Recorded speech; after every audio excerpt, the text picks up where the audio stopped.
하나님 말씀 느헤미야 12장 27절에서 30절 말씀입니다. 구약성경 느헤미야 12장 27절로 30절까지의 말씀을 오늘 이 새벽에 함께 읽도록 하겠습니다.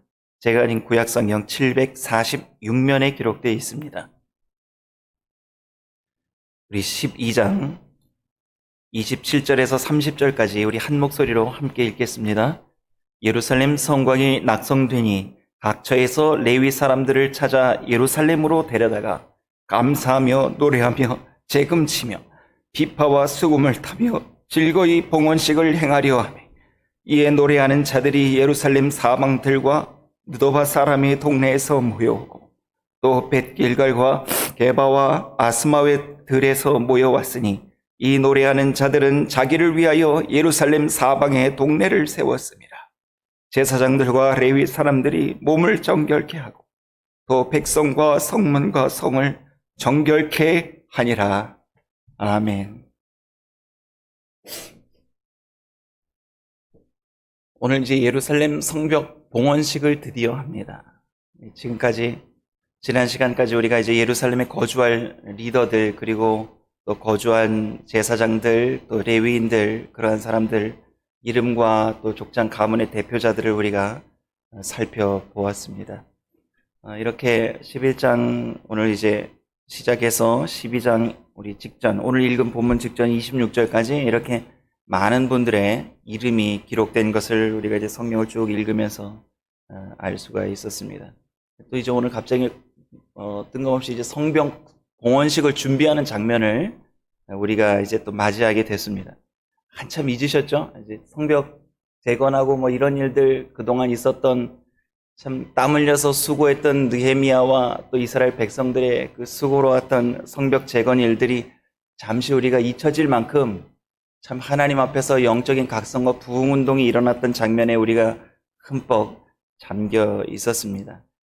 이렇게 느헤미야 6장에서 이미 끝났던 성벽 재건의 완공이 오늘 이제 성벽 봉헌식으로 이어지는 장면으로 이제 다시 연결이 됩니다.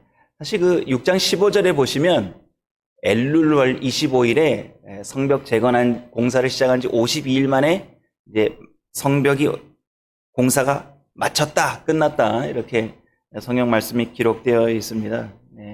성벽 공사를 시작한 지 이렇게 52일 만에 하나님께서 정말 사람의 힘으로 할 수 없는 일을 하나님께서 주시는 어떤 그 영적인 소망, 또 하나님 나라에 대한 그 갈급함, 그리고 그들의 삶에 피폐했던 환경들을 어떻게 해서든지 하나님께서 회복시켜 주시겠다라는 참 강력하고도 놀라운 은혜가 이런 어려운 일들을 단시간 안에 끝낼 수 있도록 하나님께서 참 크신 은혜의 손을 펼쳐 주셨습니다.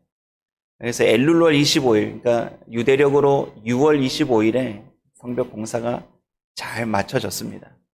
그러고 나서 바로 이어졌던 장면을 우리가 보면 유대력 7월로 이제 넘어갑니다. 그러면서 이제 7월 첫째 날 이렇게 7월 첫날이 시작되면서 나팔절 또 그들이 모여서 대속죄일을 지키고 또 그 다음에 제7월 디스르월에 있었던 중요한 행사 중에 하나가 초막절입니다. 그 초막절이 끝나면 뭘 지키죠?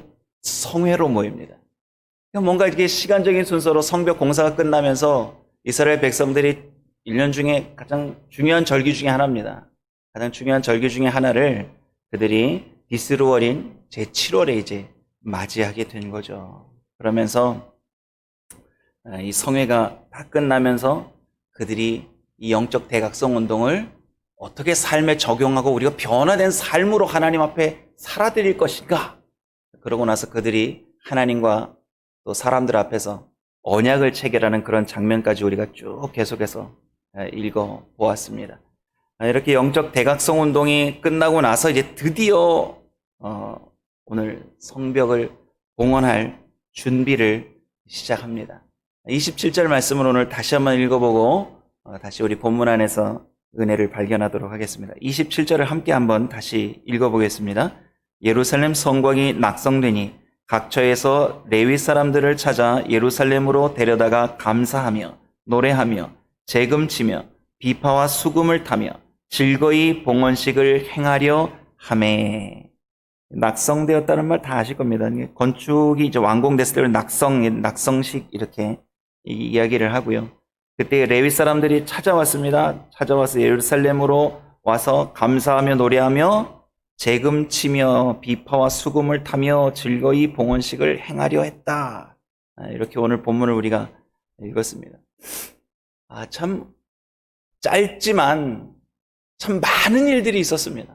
정말 많은 일들이 있었던 그 어려운 환경들, 또 산발락과 도비아가 주변 사람들이 비판하고 뭐 너희가 제사 지려려고 하느냐, 너희 뭐 하려고 하느냐, 그 성 쌓아봐라, 여우가 올라가도 무너질 거다 이러고 느헤미야 4장에서 주변에 있는 이방 족속들이 막 비방도 하고 회방도 놓고 협박도 하고 어려운 일 참 많았습니다. 그럼에도 불구하고 성곽이 완성되어서 그 성벽을 봉헌하는 날이 이르는 게 오늘 이제 본문 장면이지 않습니까?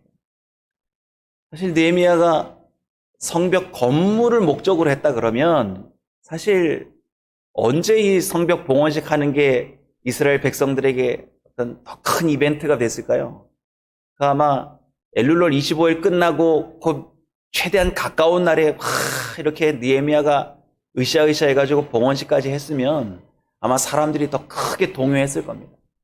아마 어떻게 보면 느헤미야가 막 정치적인 관심이 많고 자기 야망이 있는 사람 같으면 아마 그걸 활용해서 자기 정치적인 입지를 확고하게 하고 또 페르시아 황제인 아닥사스다 왕에게 더 이렇게 잘 보이기 위해서 뭐 이런 거를 정치적으로 활용할 수도 있었을 겁니다. 그런데 그렇게 하지 않았다라는 게 참 은혜죠. 느헤미야를 이렇게 살펴보면 느헤미야에게 배울 게 참 많습니다.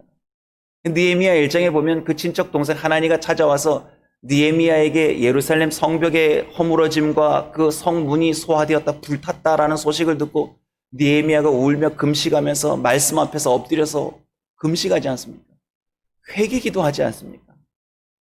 그리고 기다립니다. 기다리는 거죠. 언제까지 기다리나요? 그를 하나님께서 어떻게 움직이시는 그날까지 기다리는 거죠. 그런데 그때까지 언제까지 기다리냐면 하나님께서 왕의 마음을 움직여서 느헤미야가 술 맡은 관원으로 이렇게 올림을 받을 때까지, 왕의 앞에 설 수 있는 그때까지 느헤미야가 울며 금식하며 기도하면서 하나님의 때를 기다립니다. 느헤미야의 좋은 성품 중에 하나가 그런 거죠. 뭔가 감정적인 동요가 일어나고 자기의 능력 안에서 할 수 있는 일이 있어도 참고 기다리고 하나님의 때를 바라보면서 묵묵히 기도하면서 기다리는 거죠. 우리에게도 참 필요한 성품이고 영적인 성숙함이 아닐까 생각해 봅니다. 그뿐만이 아니죠. 왕의 정말 그 부름을 받고 하나님의 정말 이해할 수 없는 그 은혜의 섭리로 그 아닥사스다 왕이 뭐 이것저것 싸서 느헤미야를 예루살렘의 총독으로 보내줍니다. 와서 돌아와서 제일 먼저 느헤미야가 한 일이 뭡니까? 온 지 3일 만에 성 외곽을 둘러봅니다. 짐승이 지나갈 수 없을 만큼 성벽이 허물어져서 완전히 폐허가 되어 있는 성벽을 돌아보면서 느헤미야가 얼마나 괴로웠겠습니까?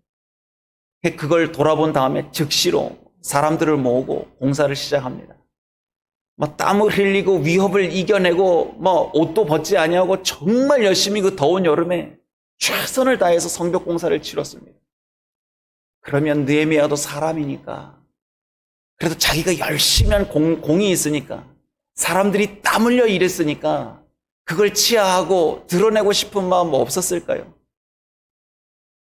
조금만 마음 잘못 먹으면 느헤미야가 자기 정치적인 힘을 딱 결집시키는데 이 성벽 봉헌식을 활용할 수도 있었습니다.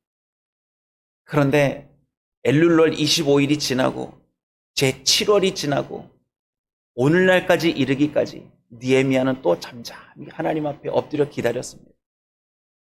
그동안에 무슨 일을 했습니까? 학사 에스라를 초청해서 뭘 했죠?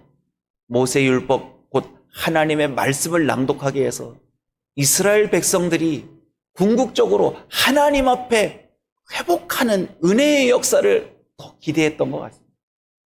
그러니까 단순히 성벽을 완공해서 치안 문제, 안전의 문제, 외부의 침략으로부터 우리가 잘 살기 위해서 성벽을 재건한 게 아니라 이스라엘 백성이 하나님 앞에 영적인 각성과 부흥을 맛볼 수 있는 시간을 기다리는 거죠.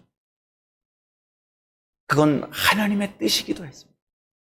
느헤미야는 늘 자기가 일을 행하지만 어떻게 하면 하나님의 마음이 이 이스라엘 백성들에게 쏟아지고, 어떻게 하면 하나님을 바라볼 수 있는 영적인 눈이 이스라엘 백성들에게서 회복되고, 어떻게 하면 이스라엘 백성들이 하나님 앞에서 신령과 진정으로 삶으로 하나님을 기뻐하며 하나님을 예배하는 부르심에 합당한 거룩한 백성이 될 수 있을까?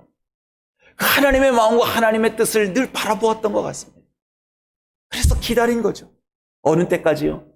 이스라엘 백성들이 하나님의 말씀 앞에서 회개하고 영적인 각성과 은혜가 충만히 회복될 때까지 참고 또 기다려서 하나님의 때가 완벽하게 차서 온 백성들이 즐겁고 감사한 마음으로 찬송하며 자원하는 마음으로 하나님 앞에 나와 헌신 봉사하는 그 시간까지 느헤미야는 기다렸던 것 같습니다.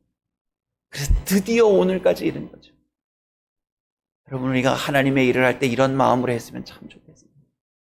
내가 힘 흘리고 땀 흘리고 애써서 한 일이지만 하나님께서 영광을 받으실 때까지 나를 감추고 낮추고 어떻게 해서든 내 이름이 드러나지 않기 위해서 조심스럽게 하나님 앞에 살아가는 이 헌신의 삶, 우리에게도 참 필요한 믿음이요 신앙의 모습일 거라고 생각됩니다. 오늘 그 때를 기다렸기에 레위인들이 자원하는 마음으로 예루살렘 주변에 모여들기 시작합니다. 그리고 즐거운 마음으로, 자원하는 마음으로, 감사한 마음으로 하나님을 찬양하려고 모입니다. 오늘 본문 말씀 28절, 29절 말씀을 함께 한번 읽어보겠습니다. 이에 노래하는 자들이 예루살렘 사방들과 느도바 사람의 동네에서 모여오고 또 벳길갈과 게바와 아스마의 들에서 모여왔으니 이 노래하는 자들은 자기를 위하여 예루살렘 사방의 동네를 세웠음이라. 아멘. 참 이게 사람의 힘으로 되지 않습니다. 사람이 벌써 이렇게 뭘 하려고 하다가도요, 누가 와서 이것 좀 해라고 명령하고 지시하면 벌써 마음이 불쾌해집니다. 그거 하려고 그랬는데 왜 또 그거 시키나, 이렇게 되면 사람이 기쁨으로 그 일을 하는 게 마음이 사라지기도 합니다. 그런데 하나님께서 주시는 즐거움과 감동의 기쁨은요, 누가 시켜서 하는 게 아닌 것 같습니다. 오늘 본 말씀 보니까 레위인들이 자원하는 마음으로 예루살렘 주변에 모인 거죠. 뭐 하기 위해서 모였습니까? 하나님께 감사 찬송하며 이 성벽 봉헌식에 자기들이 앞장서서 하나님께 올려드릴 그 찬양을 준비하려고 이렇게 사방팔방에서 예루살렘 성곽 주변으로 모여들었다는 거죠. 참 얼마나 감격스러운 장면입니까? 하나님께서 얼마나 이 레위인들의 헌신과 이스라엘 백성들의 이 자원하는 마음을 기쁘게 받으셨겠습니까? 하나님이 주시는 즐거움이 있습니다. 하나님께서 주시는 기쁨이 있습니다. 그건 우리가 스스로 감사하는 마음, 자원하는 마음으로 우리의 삶을 드릴 때 하나님께서 우리에게 기쁨을 주십니다. 즐거움을 주십니다. 그게 단순히 레위인들에게만 주어진 것이 아니라 우리가 읽지는 않았지만 43절 말씀을 한번 보시면 온 백성들이 함께 즐거워. 우리 12장 43절 말씀을요, 같이 한번 읽어보겠습니다. 이날에 무리가 크게 제사를 드리고 심히 즐거워하였으니 이는 하나님이 크게 즐거워하게 하셨습니다. 부녀와 어린아이도 즐거워하였으므로 예루살렘에 즐거워하는 소리가 멀리 들렸느니라. 아멘. 하나님의 일은 하나님이 주시는 힘으로 할 때 그 역사하는 힘에 하나님이 즐거움을 더해 주시고 기쁨을 더해 주시는 말씀을 봤습니다. 어떠세요? 하나님의 일 자원하는 마음, 하나님이 주신 그 은혜에 감복해서 감사하는 마음으로, 기쁨으로 나 자신을 드리기 위해 힘쓸 때 하나님께서 늘 우리 안에 참 즐거움과 기쁨과 평안을 주신다라는 것 꼭 기대해 보시기를 부탁드립니다. 그리고 이제 마지막으로 성벽 봉헌식의 하이라이트, 마지막 준비가 이제 30절의 말씀입니다. 30절 말씀 다 같이 한번 읽어보겠습니다. 제사장들과 레위 사람들이 몸을 정결케 하고 또 백성과 성문과 성을 정결케 하니라. 아멘. 이게 정결법이 출애굽기에도 나오고 민수기에도 나오고 레위기에도 나옵니다. 타헤르라는 말이 구약에 90번 이상 나옵니다. 정결하게 하다. 이게 우리가 몸을 깨끗하게 하는 것도 있고요. 우리의 몸, 마음가짐을 깨끗게 하는 두 가지 의미가 있습니다. 오늘은 이건 외적인 모습을 정결하게 하는 그런 내용입니다. 깨끗하게 했다라는 내용인데, 이 깨끗하게 하는 정결법에도 하나님이 주신 법이 있습니다. 제사장들하고 레위인들은 어떻게 정결법을 지켰냐면요, 금식했습니다. 자기의 욕구는 많죠. 자기가 좋아하는 기호식품이든지 성적 욕구든지 이런 것들을 절제하고 하지 않는 겁니다. 이걸 정결법 가운데 또 가장 하이라이트는 역시 속죄제를 드리면서 자기를 정결하게 하는 법이 있습니다. 또 오늘 보니까 백성들도 정결하게 했다고 그럽니다. 백성들이 정결하게 하는 방법은 이제 옷을 세탁해서 깨끗하게 정돈해서 입는 것, 또 목욕을 하는 것, 또 물을 뿌려서 정결하게 하는 이런 법들이 있습니다. 오늘 또 본문 말씀의 마지막에 보니까 성문과 성을 정결케 했다라고 기록되어 있습니다. 이건 이제 정결법 아시는 것처럼 우슬초에다가 새의 피를 묻혀서 이렇게 물건 같은 데에 뿌려서 정결하게 하는 법이 있습니다. 이거 왜 했을까요? 하나님께서 왜 이런 법을 주셨을까요? 오늘 지금 뭐 하는 거죠, 이게? 봉헌하는 겁니다. 봉헌. 히브리말로 오세 하누카라는 말, 오세 하누카. 하나님께 바쳐지는 겁니다. 그러면 하나님께서 아무거나 막 갖다 놓으면 받으시는 게 아니죠.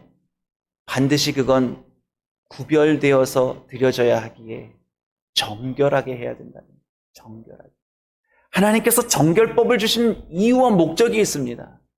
레위기 19장에 보면 하나님의 백성은 어떻게 드려지는 삶을 살아야 하나님이 받으실 만한 인생이요, 받으실 만한 하나님의 백성인가? 레위기 19장 2절에 보면 이런 말씀이 있어요. 너희는 뭐 하라고요?